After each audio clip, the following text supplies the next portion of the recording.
Some of us think humanity to be fundamentally a selfish and a violent species, but sometimes exhibiting goodness.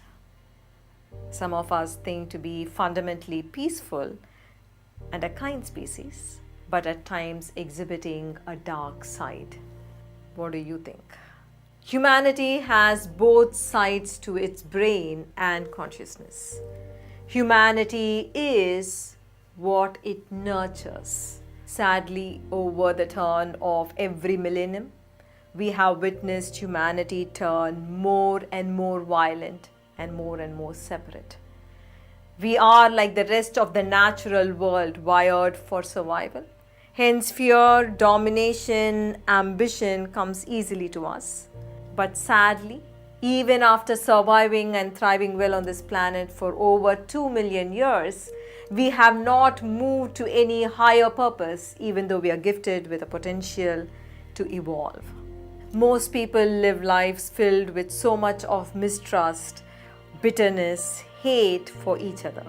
To fight and to be in conflict with each other comes easily for every individual within a family, organization, or community. Then how can war be far away? So what about the other sides of humanity? Say, what about peace, compassion, or cooperation? Yes, there is a big part of that too.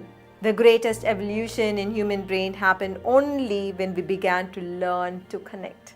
And the most recent evolution in human body, about 70,000 years ago, was the emergence of mirror neurons. The mirror neurons actually help us understand and feel what someone else is going through. The emergence of mirror neurons has been the single most important reason for the evolution of civilization and the evolution of family itself. We have a consciousness that can see itself in the beggar, see itself in the homeless, the rich, the sick, the strong, and the universe itself.